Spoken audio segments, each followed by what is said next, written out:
सकते हैं, और जो आते रहेंगे वो भी।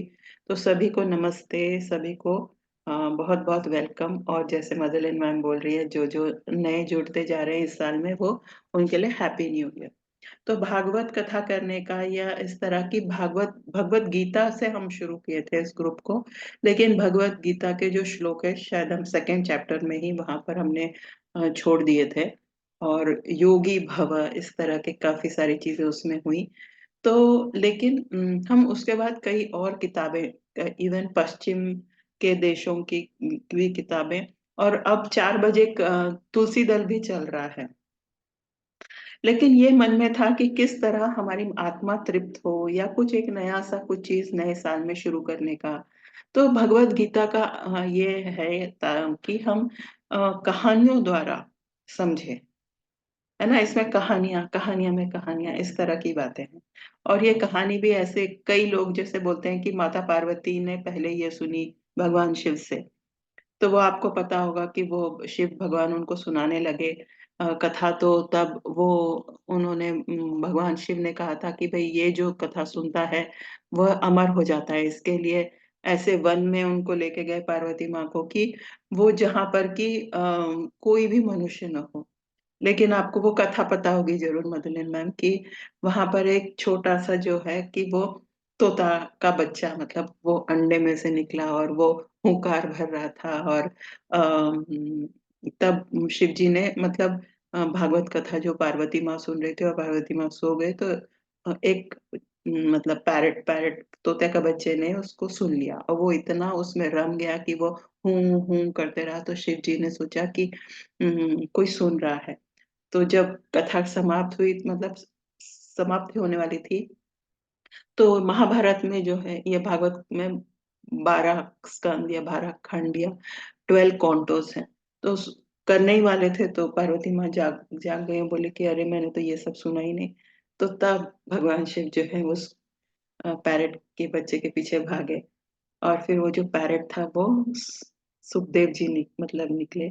और वो वेद व्यास के पुत्र थे, तो उन्होंने मतलब बचपन में ही भागवत सुन ली थी, मतलब। तो ये एक कथा है। किसने किसको पहले सुनाई, एक ये कथा है, वो पल्लवी मैम ने पहले वाले सेशन में बताई थी कि परीक्षित जी ने संकल्पित, मतलब जैसे 7 दिनों में, जो भागवत का होता है सप्ताह, होता है सप्ताह, यानी कि 7 दिन में ही ये कथा सुनाई जाती है। तो भागवत को संकल्प करके कि मैं 7 दिन में ही सुनना चाहता हूँ, ये पहला जो वर्जन था, या पहला जो हम सुनते हैं, वो परीक्षित राजा, यानी कि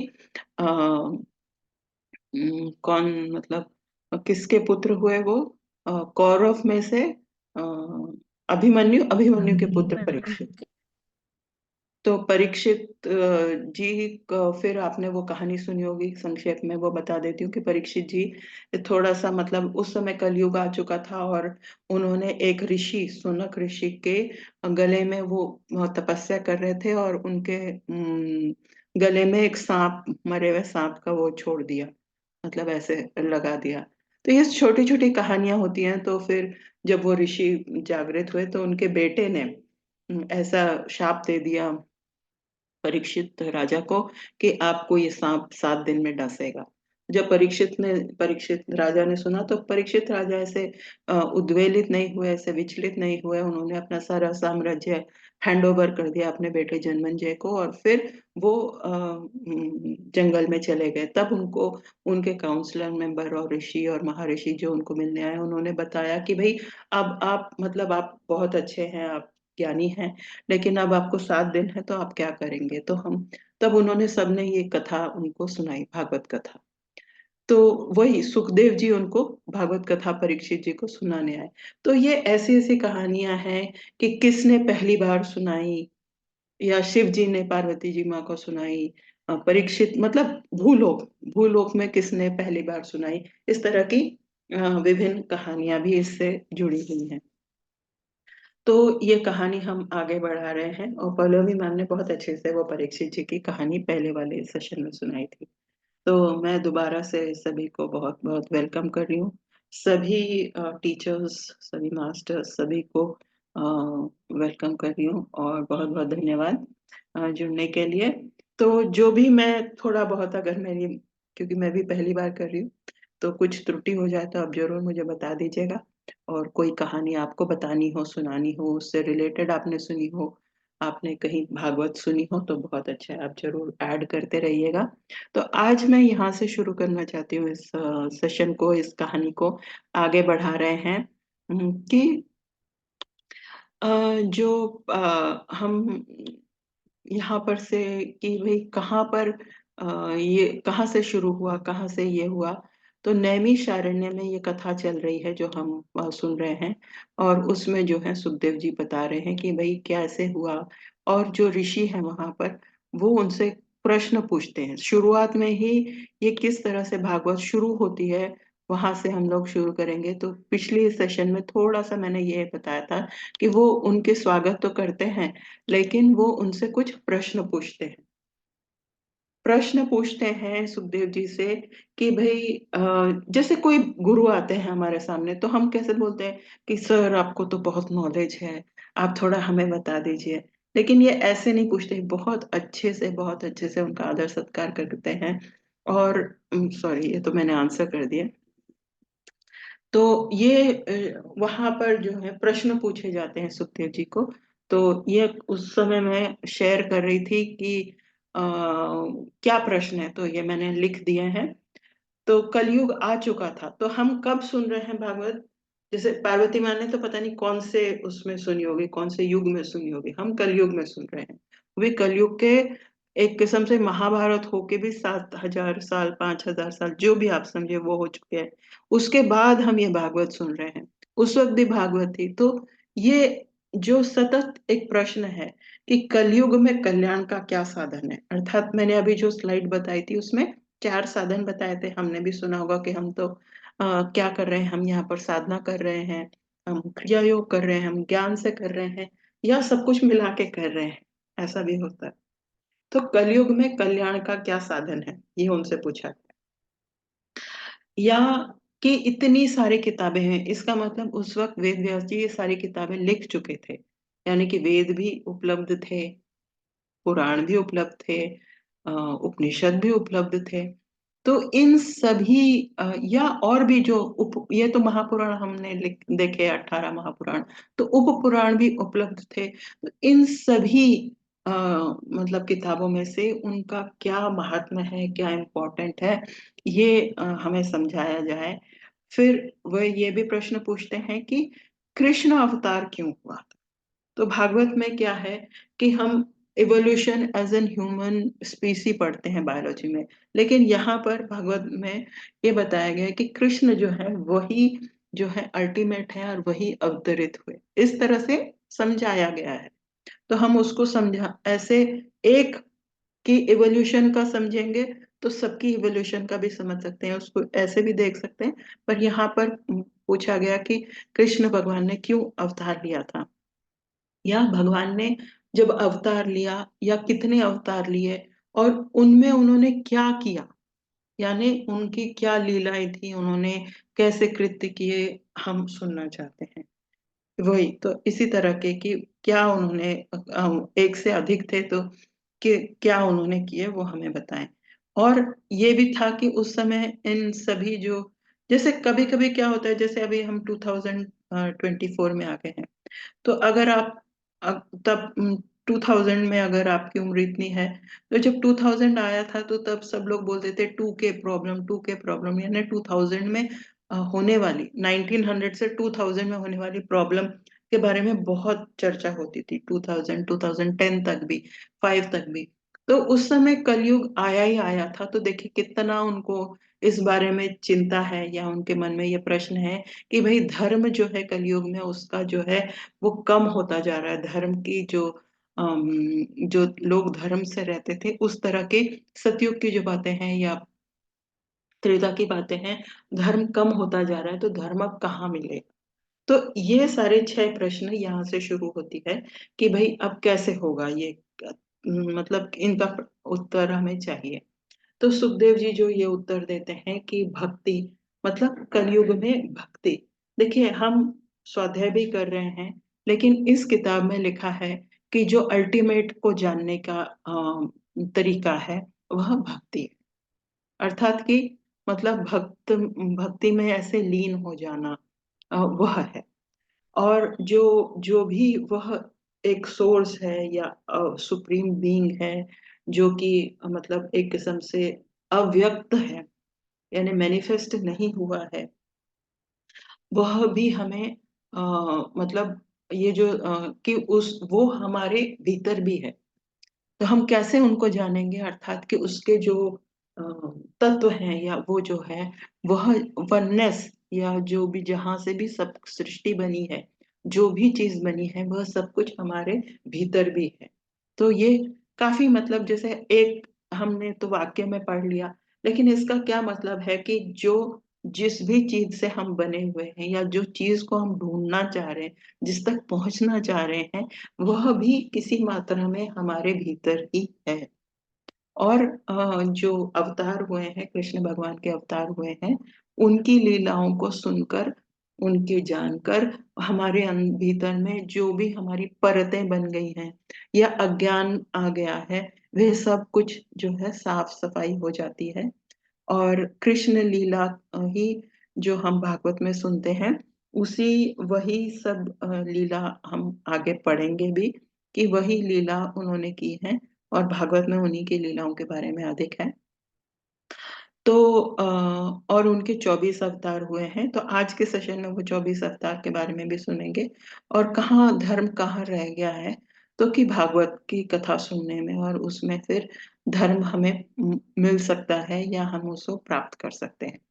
तो मुख्य बात देखिए, हर कोई जो टीचर होता है, हमें यह समझना है कि वो अपनी तरफ से, अपनी जो उन्होंने जाना है, वह उस तरह से उस चीज को बताता है। जैसे कि हम पत्री जी के बारे में जाने, तो वो सिर्फ, कोई भी आप उनसे प्रश्न पूछिए, आखिरी में वो यही बोलते थे कि ध्यान करें, है ना? आनापान सती ध्यान, आनापान सती ध्यान, स्वाध्याय ध्यान, और सज्जन सांगत्य, तीन चीजें, मुख्य तीन चीजें, फिर वेजिटेरियन, ये सब।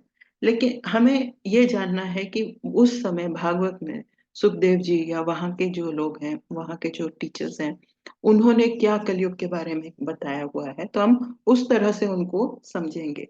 तो अपना जो एक किस्म का, मैं ये भी बोल रही हूँ मतलब यहाँ पर, कि मैंने ये भी देखा है कि हमने कुछ भी पढ़ा हो, कोई भी समझा हो, लेकिन जब हम ये भागवत को सुन रहे हैं, तो उस मतलब एक किस्म से ग्रेटिट्यूड सुने, और ये सुने कि हमको, हमारे अंदर भी वही ईश्वर है, और हमने जो बाकी किताबों में सुना है, पढ़ा है, सुना है या समझा है, उसको थोड़ी देर के लिए अपने मतलब परे रहे। मतलब हम अगर द्वंद में रहें कि नहीं, पत्री जी ने तो ये कहा है, तब हम भक्ति में इतना नहीं लीन हो पाएंगे।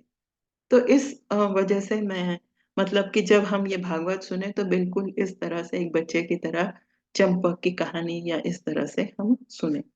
तो ये भक्ति में एक और चीज है कि भक्ति जैसे क्रिया योग में श्रवण, मनन, ध्यान, ध्यान, स्वाध्याय, इस तरह की स्टेप्स बताए जाती हैं। पतंजलि ने भी यही लिखा है कि क्रिया योग में या मतलब में जो ट्रांसफॉर्मेशन, एनर्जी ट्रांसफॉर्मेशन होता है, उसके ये स्टेप्स हैं।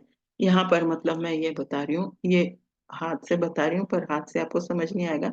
जो सेकंड लाइन है, तो ये, एक मिनट, हाँ, ये स्टेप्स हैं। पर भक्ति में क्या है, क्योंकि हम भक्ति के चर्चा इस वाले सेशन में, इस वाले प्लेटफॉर्म में पहली बार कर रहे हैं, तो उनके क्या स्टेप्स हैं, भक्ति में क्या करना होता है।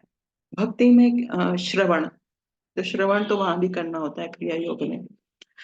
कीर्तन, स्मरण, यानी हर समय जो ईश्वर है, यानी यहाँ पर कृष्ण भगवान, कि उनकी लीला में, उनके बारे में स्मरण करते रहना। पाद सेवा, अर्थात की सेवा, यानी भगवान की सेवा। अर्चना, वंदना, दासत्व, यानी कि बिल्कुल शरणागति, वो तो लास्ट वाला भी है, पर दास बन के रहना, यानी उनके अनुसार काम करना, फ्रेंड की तरह रहना, आत्मसमर्पण करना और शरणागति। तो ये भक्ति के स्टेप्स बताए गए हैं। पतंजलि में क्या है कि वो एक किस्म से क्रिया योग के स्टेप्स हैं, जो 8 स्टेप्स हमें बताए गए हैं कि श्रवण, मनन, ध्यान, धारणा, ठीक से लिखा नहीं है, पर पतंजलि के जो स्टेप्स हैं वो क्रिया योग। और भक्ति के ये स्टेप्स हैं कि हम शरणागत हो जाएं, उनकी पूरी एक किस्म से वो क्या कह रहे हैं उसमें पूरी तरह लीन हो जाएं। ये भक्ति के स्टेप्स हैं। और उसमें क्या होता है कि हम इमोशन अपने, जो भी हमारे अंदर की कड़वाहट है या जो भी मलिनता है, वह इस ऐसे हम भावनात्मक रूप से क्या बोलेंगे, प्यूरिफाई होते होते, क्लेंस होते होते हम फिर भक्ति के रूप में उस परमात्मा तक, उस परम ईश्वर तक पहुंचते हैं। तो हाँ, तो हम, अब प्रश्न हो गए, अब उत्तर भी हमने देख लिया। अब हम देखेंगे कि गरुड़, इन 24 अवतार के बारे में आज करेंगे कि हर मतलब पुराण में अभी तक हमने जितना पढ़ा है, इवन मैंने बचपन में पढ़ा है कि 10 अवतार ही हैं, तो 10 अवतार का वर्णन कहाँ पर है? गरुड़ पुराण में है। और भागवत में 24 अवतार लिखे हुए हैं। तो ये गुरु गोविंद जी में ने भी इनका मतलब उल्लेख किया है, क्योंकि जो गुरु ग्रंथ साहब है या गुरु गोविंद जी को जो सिखिज्म फॉलो करते हैं, वहां भी हिंदुइज्म के कई सारे टेक्स्ट के भी वर्णन किया हुआ है। तो ये गुरु गोविंद जी से मैंने लिया, क्योंकि मैं ढूंढ रही थी तो मुझे ये सब मिला था कि कई सारे जो नाम है सिखिज्म में भी, वो हमारे जो हिंदू माइथोलॉजी में, हिंदू टेक्स्ट में होते हैं या वेदांत के टेक्स्ट में होते हैं, वहां पर भी ये सारे कुछ एक जैसे ही हैं। अब हम ये लिखते हैं कि भागवत में किस तरह से है कि 24 कौन से अवतार होते हैं। पहली तो बात मेरी, जब ये मैंने पूरा लिख रही थी या इसको बना रही थी स्लाइड को, तो आप भी देखेंगे कि हम किस तरह से हम कलयुग के भी एक किस्म से 24वें, ऑलमोस्ट 24वें अवतार तक आ गए हैं, कि इससे पहले कितना एक किस्म से क्रिएशन हो चुका है। तो ये अलग अलग हैं। सनत कुमार, आपको पता होंगे कि वो छोटे बच्चे की तरह होते हैं। वराह जो अवतार हैं, उन्होंने हिरण्यकश्यप को उनकी हत्या की थी। नारद मुनि वे हैं जो कि उनको, उन्होंने इतनी तपस्या की। नारद मुनि की भी कहानी आती है इसमें कई बार। तो नारद मुनि वेद व्यास जी के सामने आए, उन्होंने वेद व्यास जी को कहा कि आप भागवत लिखिए। इस तरह की कहानी आती है। लेकिन नारद जी की जो प्रमुख जो गुण है, वो क्या है कि उन्होंने अपनी तपस्या से, ये आदि पुरुष के बारे में थोड़ा मैं बाद में बताऊंगी, ये जो फर्स्ट क्रिएशन है, फर्स्ट क्रिएशन, तो नारद मुनि वो है जो, जिन्होंने तपस्या से, हमने 40 मास्टर्स में भी पढ़ा है कि नारद मुनि ने तपस्या करके अपने आप को इतना एक उत्तीर्ण, मतलब एक क्रिएटिव पर्सन बनाया, ऐसा पर्सन बनाया कि वे किसी भी लोक में जा सकते हैं। यानी जैसे हम ये भूलोक में हैं, तो वे देवलोक में भी अवतर मतलब जा सकते हैं। यहाँ से नीचे के रसातल, पाताल, ये जो भी तल यहाँ से नीचे है, वहां भी जा सकते हैं, लोकों में घूम सकते हैं। तो एक रिस्ट्रिक्शन होता है, एक, जो हम ये धरती पे जन्मे होते हैं, हम सिर्फ धरती पर ही रहते हैं, मतलब मृत्यु के बाद भी हम यहीं पर आते जाते रहते हैं। लेकिन उन्होंने अपनी तपस्या से अपने आप को इस तरह से आगे बनाया। तो ये 40 मास्टर्स में से भी इसका उल्लेख आया था। नर नारायण, तो ये ऋषि हुए।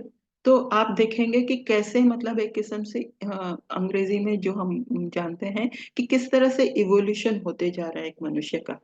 तो वे ये ऋषि हुए। ऋषि कैसे, मतलब डिस्कवरी करने वाले।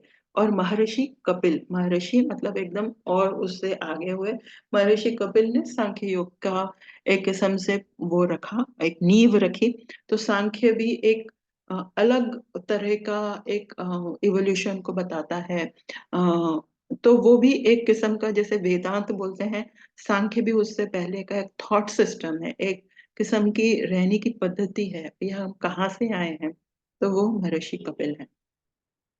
तो दत्तात्रेय, ये सब आप देखेंगे इनमें एक हम किस तरह से इवॉल्व हो सकते हैं एक मनुष्य रूप में आने के बाद भी।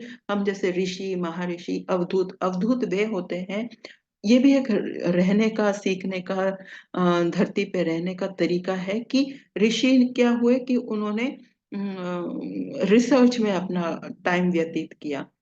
महर्षि भी पूरा मतलब ज्ञान में उन्होंने अपना समय लगाया। और दत्तात्रेय जी भी जो हुए वे जो है वे अवधूत हुए, अर्थात कि उन्होंने इतना ज्ञान की तरफ नहीं, पर उन्होंने ये बताया कि हम सोसाइटी में नहीं रहकर एक जैसे जंगल में रह सकते हैं वैसा, मतलब कोई ऑब्जेक्ट किसी से अटैचमेंट नहीं रहना, और अवधूत का एक उन्होंने अम, खैर उनकी भी कई सारी कहानियां हैं, दत्तात्रेय जी की भी कहानियां हैं कि जंगल में रह के नेचर के साथ कैसे रहना है। ये उनका एक मुख्य, उनके लाइफ का एक मुख्य मैसेज था। यज्ञ, तो ये जो आपने बताया सुना होगा, ये इन्होंने इस तरह की पद्धति की कि यज्ञ से, यानी कि नेचर की जो एलिमेंट्स हैं उनसे ही हम आगे कैसे ट्रांसफॉर्म हो सकते हैं। तो आपने देखा होगा जो भी यज्ञ होता है, आहुति, खैर ये तो रुचि और आहुति तो उनके माता पिता का नाम है, लेकिन उन्होंने ये बताया कि अभी भी मतलब यहाँ पर यज्ञ से कि पवित्र होते हैं, एक जगह की ऊर्जा को कैसे बढ़ाया जाए, अपनी ऊर्जा को कैसे बढ़ाया जाए, हमें मैनिफेस्टेशन कैसे किया जाए, हम जो संकल्प करते हैं तो उसको कैसे संकल्प किया जाए, वो फायर और सारे एलिमेंट्स से ही, क्योंकि आपने देखा होगा स्वाहा करते हैं तो वो फायर को अर्पित करते हैं। और वो अगर हम वो ठीक से वो समझेंगे तो उन्होंने हमें पूरा एक तरीका बताया है ट्रांसफॉर्मेशन का, मैनिफेस्टेशन का, और जीने की पद्धति बताई है। ऋषभ वो थे जैन तीर्थंकर, पहले तीर्थंकर थे। और उसी तरह तो मैं थोड़ा थोड़ा ही जानती हूँ इन सब के बारे में। पृथु भी एक राजा, मत्स्य वे उन्होंने फिर वेद में ये एक अवतार है, यानी कि कूर्म,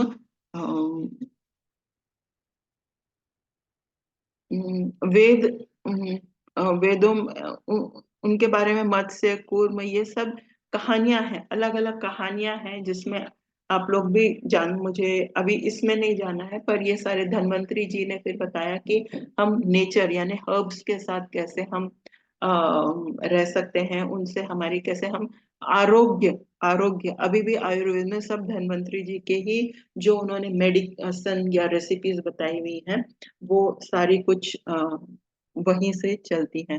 फिर मोहिनी भी एक तरीके का रहने का तरीका ही हुआ। नरसिम्हा ये हमने 40 मास्टर्स में भी किया हुआ है, तो हम ये नहीं करेंगे, मतलब इतना नहीं इसके बारे में सुनेंगे। वामन अवतार, परशुराम जी, व्यास जी, श्री राम, बलराम, श्री कृष्ण, बुद्ध और कल्कि। तो ये 24 अवतार जो हैं वो भागवत में बताए गए हैं। तो इसके बारे में अगर आप लोग ज्यादा जानते हैं या कुछ और कहना चाहते हैं, जरूर अपने आप को अनम्यूट कर सकते हैं, क्योंकि जरूर आप लोग इसके बारे में जरूर जानते होंगे या कुछ कहना चाहते हैं। वरना मैं थोड़ा आगे चल के फिर इसको खोल दूंगी सभी के लिए। काफी लोग जुड़ गए हैं इस वक्त, तो सभी को बहुत दोबारा से आ, स्वागत है सभी का। नहीं तो फिर हम यहाँ पर से तो ये तो खैर नारद जी की जो कहानी है, आपको पता होगी कि नारद जी की ये कहानी है, वेद व्यास जी के पास वे आए थे।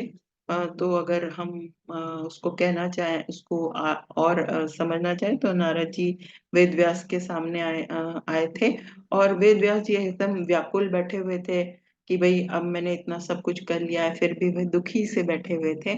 और तब नारद जी उन्हें बताते हैं कि आपने तो इतना सब कुछ कर लिया है, फिर आप इस तरह मतलब आप तो कुशल होंगे, खुश होंगे। तो वेद व्यास जी मतलब कुछ नहीं बोलते हैं, तो नारद जी अपनी एक कहानी बताते हैं। कहानी ये है नारद जी की कि वे, उनके भी पिछले पिछले जन्म है, नारद जी के भी पिछले पिछले जन्म है। तो नारद जी के एक जन्म में उनकी माता जो थी वे एक मतलब मेड यानी कि नौकरानी थी एक आश्रम में। तो उस आश्रम में नारद जी, अब ये वेद व्यास जी को बता रहे हैं, अभी तक उन्होंने भागवत नहीं लिखी है। तो नारद जी आके उनको बोल रहे हैं कि पिछले जन्म में मैं एक मतलब नौकरानी का बेटा था, और वो जो है वो बहुत ही मतलब प्रेम से, बहुत ही डेडिकेशन से एक आश्रम में काम करती थी, और वहाँ के जो आश्रम में मैं भी ऐसे पल बढ़ रहा था। तो जब मैं 6-7 साल का था, 8 साल का था, तो वहां पर आपको पता होगा कि चतुर्मास होता है, जैसे हमारे भारत में जो वर्षा काल होती है, साधु का जो एक तरह का जीवन होता है, उसे हर समय ही चलते रहना है, यहाँ से वहां, वहां से यहाँ, इस तरह का उनका जीवन शैली होती है। तो वो लेकिन चतुर्मास में उनको ये होता है कि वे एक जगह पे रुक जाते हैं।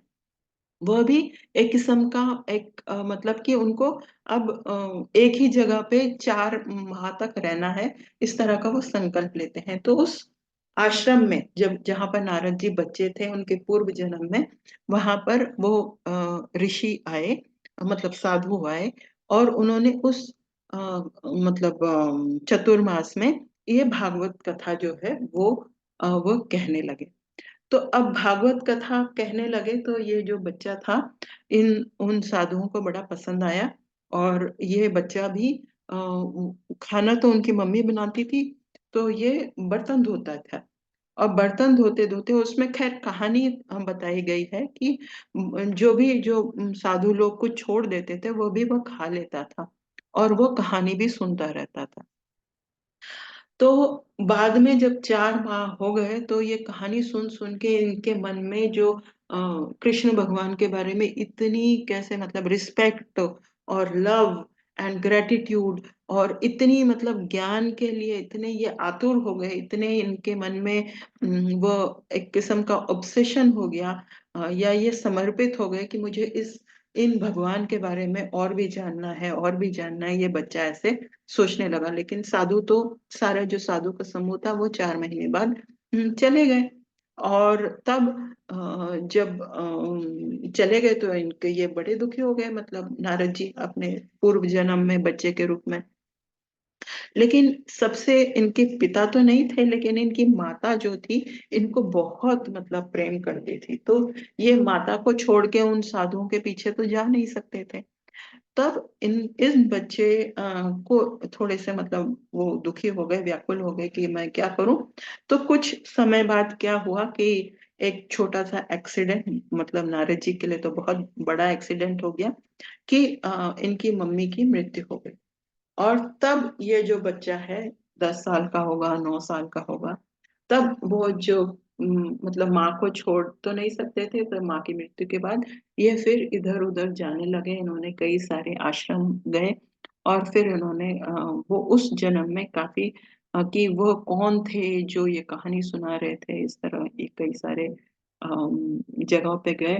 और तब इनको एक किस्म के, जब ये शुरुआत में ही जब ये छोटे बच्चे थे, तो ये जब ऐसे ध्यान में बैठे कहीं पर, तो तब क्योंकि ये जानते थे साधु लोग कैसे बैठते हैं ध्यान में, तो इन्होंने उसी तरह से ऐसे ध्यान में बैठे। तो जिस दिन ये पहले ध्यान में बैठे ये बच्चे, तो तब उनको एक किस्म से आकाशवाणी हुई, या इस तरह का उनके मन में एक आकाशवाणी हुई, कि वह नारद जी कहने लगे कि मैं आपको जरूर किसी और जन्म में जरूर मिलूंगा। तो बस उस 2 सेकंड में ही इनके मन में ऐसा हो गया कि नहीं, अब मैं इनको मिलना ही चाहता हूँ। एक किस्म से जुड़ाव सा हो गया श्री कृष्ण के, या वो अल्टीमेट गॉड के साथ। तब इन्होंने पूरा वो जीवन जो है ज्ञान ज्ञान अर्जन में ही लगाया। और फिर नेक्स्ट जन्म में इन्होंने इतनी तपस्या की कि वे नारद, मतलब नारद जी हो गए। और फिर मुझे लगता है कि अब उन्होंने तब इतनी तपस्या की थी, तब वो नारद जी हो गए। तो अब वो और कभी कभी मुझे ये मेरे अपने है कि अगर जैसे शिव भगवान हैं, तो वे अगर इतने सालों पहले अगर इतने क्या मतलब आगे बढ़ गए थे, तो अब वो कितने आगे बढ़े हुए होंगे, ऐसे मैं कभी कभी सोचती हूँ। तो नारद जी अगर इतने तपस्या के बाद अगर सभी लोकों में घूम सकने की उनकी एक उन्होंने पा लिया था, तो अब वो कैसे होंगे, क्रिएटर हैं उन, कैसे होंगे, इस तरह के मेरे मन में से कभी कभी विचार आता है। तो आपके मन में भी ऐसे कोई विचार आता होगा कोई देवी के बारे में या कोई भगवान, जरूर प्लीज शेयर कीजिए, तभी यह भागवत आगे बढ़ेगी। तो मुझे बहुत अच्छा लग रहा है। बस मैं थोड़ा सा और इस आज की कथा में और सुनाना चाहती हूँ। तो नारद जी ने एक किस्म से मोटिवेट किया वेद व्यास जी को ये सब लिखने में। और तब वेद व्यास जी ने ये महाभारत भागवत जो है वो मतलब लिखी, एक किस्म से उसको कंपाइल किया, अर्थात कि यह ज्ञान पहले से था और उन्होंने कंपाइल किया। तो तब मैं यहाँ पर थोड़ा सा विराम लेना चाहती हूँ। और फिर इसके बाद जो आता है मैं बस शेयर कर देती हूँ। इसके बाद एक थोड़ा सा थर्ड चैप्टर में ये बता भी रहे हैं, अभी हम फर्स्ट स्कंद में ही हैं। और जो है वो बता रहे हैं कि किस तरह से जो है कि आगे फिर महाभारत काल से ही ये शुरू करते हैं यहाँ पर आगे बताने लगते हैं, क्योंकि इन्होंने 6 प्रश्न जो थे उसके उत्तर दे दिए एक किस्म से। जो टीचर होते हैं वो एक किस्म से बहुत अच्छे से उन्होंने पहले शॉर्ट में आंसर दे दिए, फिर अब वो इलेबरेट कर करके वो कहाँ से शुरू करते हैं, इलेबरेट करने लगते हैं एक किस्म से। और फिर आ, फिर महाभारत की कहानी के सामने आ जाते हैं कि वो उस समय कि जहाँ पर कि एक किस्म से महाभारत खत्म हो चुका है। और फिर जो सिर्फ वही बचे हैं, द्रोणाचार्य, कृपाचार्य, अ, हाँ, और ये भी मतलब अभी भीष्म पितामह भी, उनका भी डेथ नहीं हुआ है। तो वो उस कहानी तक, महाभारत की कहानी से हम अब आगे बढ़ेंगे। तो इतना अभी करते हैं और फिर वहां से महाभारत काल में यह भागवत की कथा फिर शुरू होती है, क्योंकि अभी उन्होंने क्रिएशन बता दिया है और उन्होंने ये भी बता दिया कि भागवत की कथाओं में ये सारी चीजें हम आगे भगवान की लीला पढ़ेंगे। और फिर ये महाभारत की कहानी तक आगे आ जाते हैं। तो यहाँ पर मैं थोड़ा सा चुप होना चाहूंगी। आप लोग अगर कुछ बोलना चाहें, कोई कहानी इसमें जोड़ना चाहें या कोई मन में कोई प्रश्न आया हो तो जरूर आप बताइए।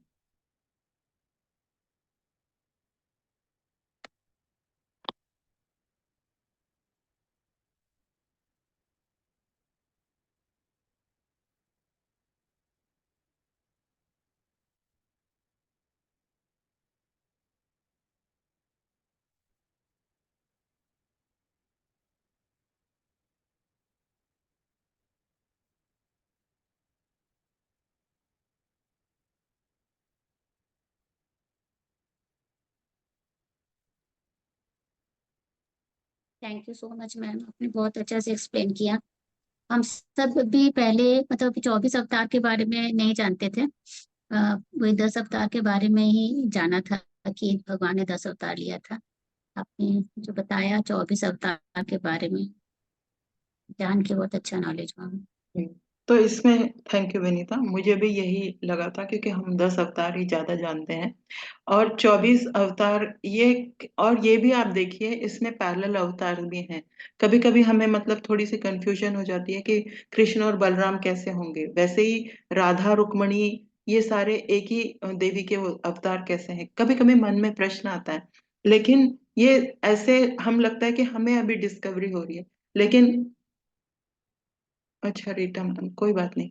तो ये जो है पैरेलल अवतार भी हुए हैं, तो ये कोई अनोखी बात नहीं है कि राम और परशुराम मिले। तो एक ही जो, जैसे कि जो मेरी समझ में आता है कि पैरेलल अवतार के क्या मतलब होता है कि जो एक आत्मा है वह जो है अपनी कई सारी अंश आत्मा जो है धरती पर भेजती है। उसी तरह हम अगर और कहानियां पढ़ें या और कोई लीला समझें या और कोई स्टोरी में अपना दिमाग लगाएं, तो वह जो है वह आत्मा जो एक्सपीरियंस करने के लिए अपने आप को तरह से अवतरित करती है। अर्थात कि कभी कभी हमें ऐसा भी आपको कभी सपने आ सकते हैं अपने आप स्वयं भी कि आप किसी और तल में हैं। तो उसी तरह ये कहानियां हमें सिर्फ ये नहीं बता रही हैं कि उन्होंने ऐसे किया, ये हमारे साथ भी ऐसा हो रहा है, ऐसे भी मन में विश्वास आता है। तो कई देवियां भी एक साथ अवतरित हुई हैं। बुद्धिज्म में एक देवी, हिंदुइज्म में एक देवी, यानी कि का डिफरेंट जगह पे वो डिफरेंट काम कर रहे थे, और अपना एक्सपीरियंस एक किस्म से डिफरेंट तरीके से ले रहे थे। तो जरूर विनीता, ये वाली बात 24 अवतारों में ये जो बातें हैं, ये मुझे समझ में आई कि कई, जैसे कृष्ण और बलराम जो है वो एक ही टाइम में हुए। तो पैरेलल अवतार, एक ही साथ अवतरित होना, ये भागवत में लिखा हुआ है। तो ये भी हमें उसका सब कॉन्टेक्स्ट अच्छा मतलब समझ में आता है, ये 24 अवतार पढ़ने से। वरना जब हम 10 अवतार पढ़ते हैं तो ऐसा लगता है वो लीनियर है, यानी कि ये हुए फिर वो हुए फिर वो हुए, नहीं ऐसा नहीं है। तो वो पैरेलली भी अवतरित हुए हैं। या थैंक यू विनीता। जी ma'am, thank you. Anybody else? फिर हम धन्यवाद मैम, धन्यवाद। मैं थोड़ी लेट जुड़ी, लेकिन मैंने कहा मैं जुड़ती हूँ जैसे ही होता है। लेकिन मुझे पहले नहीं मालूम था, 3-4 साल पहले पीएसएसएम जुड़ने से पहले ये पैरेलल वाली लाइफ की बातें नहीं मालूम थी। जब पत्री जी से या ध्यान के टाइम या उसमें भी होता है ना, जेटीटीपी में जुड़ने के टाइम बीच में पता चलता है, दीप्ति मैम बोलती तो इतना रोमांचन हुआ था कि ऐसे कैसे, पहले मानने को ही। अब वो बोलते हैं कि आपका एक ही रूप नहीं, अनेक रूप होगा, मतलब दो नहीं, बहुत होगा। आप अलग अलग कंट्रीज में, अलग अलग लोगों में अभी अलग अलग रूप में है। अगर आप ध्यान करोगे तो वो आप अनुभव कर सकते हैं, या वहां का नॉलेज यहाँ लेके आ सकते, यहाँ का नॉलेज वहां यूज कर सकते। ऐसा हो रहा होता है करके तो सुन के ही रोमांचित होता है। लेकिन आपने ये 24 अवतार का बोल के मतलब ये इसके सब पहले से ही सबूत है, हमको नॉलेज नहीं है तो इसलिए हमें एक्सेप्ट करने में थोड़ा टाइम लगता है। ऐसे मतलब कभी सुना ही नहीं है ना, कॉलेज या जो भी हो, हम सुना नहीं है। लॉजिक की चीज सुनते जो दिखता है वो ये इलॉजिकल है या आउट ऑफ माइंड बॉडी की, ये सब एक्सपीरियंसेस है। तो बहुत ही रोमांचन होता है। जैसे आपने बोला सपने में कभी कभी हम कुछ और होते हैं, उस समय भी नहीं पता चलता, सपना उठने के बाद वो भूल भी जाते हैं। लेकिन ये एक्सपीरियंस बहुत ज्यादा होता है कि हम जो हो रहा है वो देख रहे होते हैं उस समय, बस राइट अनुभव कर रहे होते हैं। लेकिन वो राइट। ऐसा लगता है कोई और है, या हम कंफ्यूज स्टेट में रहते हैं। लेकिन अगर आज के साइंटिफिकल मतलब बच्चों को, एजुकेटेड बच्चों को ये चीजें पता हो, इसमें इन्वेस्टिगेशन और हो, इनोवेशन हो, मतलब एट द सेम टाइम बहुत सारी जगह जैसे होते हैं ना मल्टीटास्किंग, लेकिन मल्टी बॉडी लेवल पे हो रहा है। ये अगर इसमें और इन्वेस्टिगेशन हो तो बहुत मजा आएगा। तो बहुत ही हम लोग मजा। बोलते हैं ना मल्टीटास्किंग, फिर पैरेलल प्रोसेसिंग, ये सब। तो पैरेलल प्रोसेसिंग सिर्फ कंप्यूटर पे नहीं होती है, पैरेलल प्रोसेसिंग यूनिवर्स में भी होती है। तो रीटा मैम, अगर आपके कुछ प्रश्न है, मैं ना बस अन्नपूर्णा जी आपसे बस एक ही, मतलब मैं ये नहीं कि मैं आपको, मैं बस इसके बारे में जब सोचती हूँ कि हमें बचपन में कई बार हम सोचते हैं अरे बचपन में हमने क्यों नहीं सुना, लेकिन हमारी कैपेसिटी जो कॉम्प्रिहेंशन की बचपन में होती है, इतना ही यस, होता है कि हम यस, लीनियर तो समझ लें, हाँ, है ना। बिल्कुल बिल्कुल। बिल्कुल, तो वो बात है। तो और लीनियर समझना काफी इजी हो जाता है।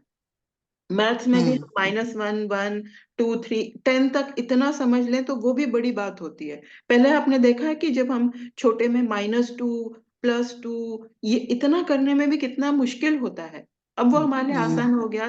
तो हम समझ सकते हैं कि 3D 4D 8D 10D, हम तलों के बारे में सोच सकते हैं, पैरेलल टाइम के बारे में सोच सकते हैं, या उसकी मतलब कम से कम इमेजिनेशन कर सकते हैं।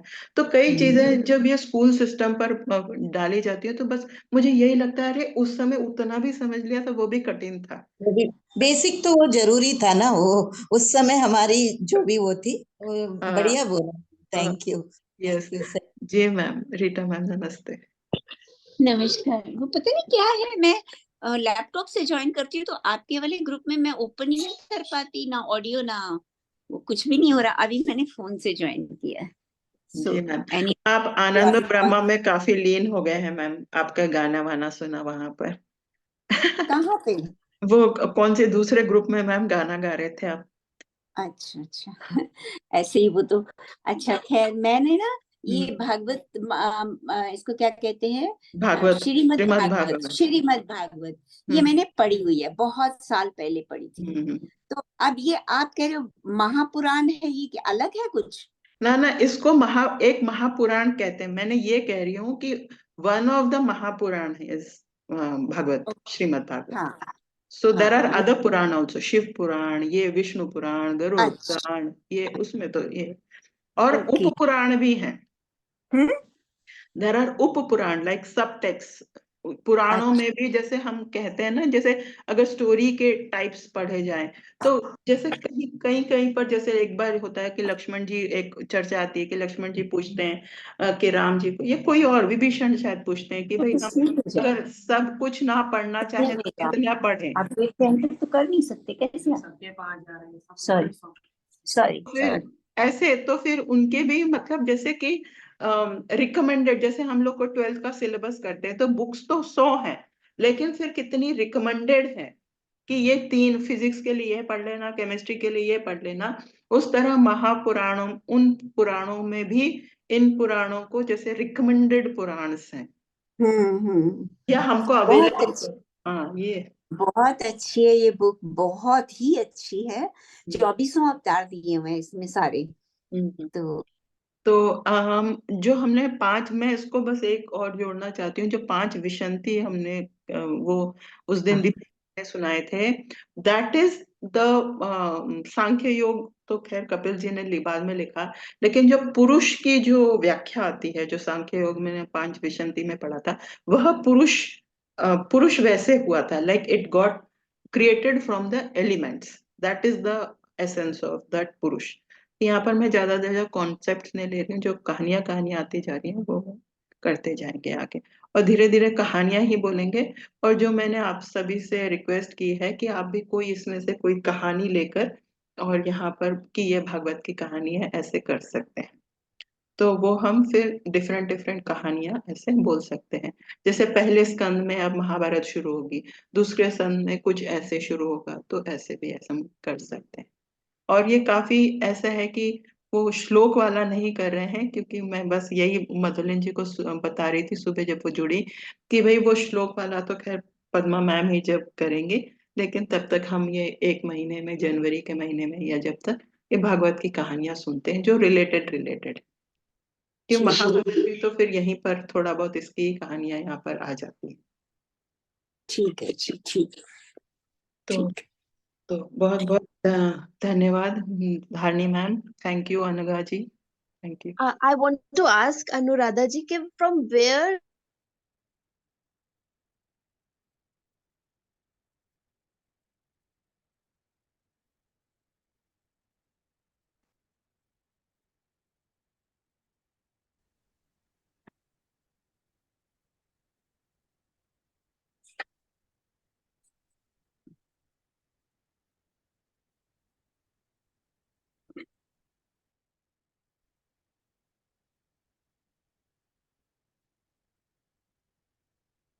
सॉरी, मेरा ना कनेक्शन बीच में चला गया था, तो अब आप लोग सुन पा रहे हैं तो फिर प्रश्न पूछिए। Dhani ma'am, I missed your from where to read. तो ma'am, there is one thing that I am following here, this is the thing मैं जो फॉलो कर रही हूँ, वो ये है। मैंने लिंक भी भेजा था। तो ये जो कहानियां हैं, ये टेक्स्ट है, ये इंग्लिश टेक्स्ट है, ये vedbase.io.in, ये, हाँ, यहाँ से मैं फॉलो अप कर रही हूँ, पर इसमें के काफी कॉन्सेप्ट्स है, मैंने इतने बताए भी नहीं है। ये जो पुरुष की डेफिनेशन है, ये सारी डेफिनेशन है, पर इसमें से जो कहानियां मुझे लगती हैं वो मैं फिर यहाँ पर शेयर कर रही हूँ। तो ये ऐसे है, ये वाला टेक्स्ट। और मैंने वैसे पूरी टेक्स्ट भी जो है, जो इंग्लिश में अवेलेबल थी, वो मैंने डाली है, लेकिन इसकी इतने सारे वर्जन्स हैं कि हम कौन सा वर्जन करें वो समझ में नहीं आ रहा था। जो मुझे पहले मिला वो मैंने डाल दिया है। हिंदी के भी वर्जन हैं इसमें, मैं ग्रुप में दोबारा डाल दूंगी, क्योंकि ऊपर चले गए होंगे तो मिले नहीं होंगे। नहीं, no problem, I will find, वो मैं ढूंढ लूंगी। थैंक्स। ठीक है। तो बेसिकली भागवत पुराण में महाभारत है और महाभारत में भागवत गीता है। हाँ, यस यस, सही बात। Right. ये 15,000 श्लोक हैं, जबकि महाभारत में 700 श्लोक हैं। तो आप इसका वो समझिए, विड्थ एंड ब्रेड्थ, 15,000। राइट। तो ये गीता कई तो काल खंडों की कहानियां हैं। महाभारत तो एक काल खंड की, एक इतने से कौमा भर की कहानी है। ओके। तो आज के लिए यहाँ पर समाप्त करते हैं, फिर कल 12 बजे कोई दूसरी कहानियों के साथ हम यहाँ पर, ये भी पहला स्कंद चल रहा है और अब महाभारत की कहानी शुरू हो गई यहाँ पर से। मैम क्या आप हिंदी वाला भी डाल देंगे? मेरे को अच्छा, हिंदी वाला भी मैं डाल दूंगी। वो भी मुझे ना जो मुझे मिला है, मैं वो हिंदी, इंग्लिश और ये ऑनलाइन वाली तीनों चीजें एक साथ डाल देती हूँ। Thank you ma'am. Thank you ma'am. Thank you, thank you. Thank you ma'am. Thank you ji, जिनके थैंक यू पास सो मच। जिनके पास समय है वे आज 4 बजे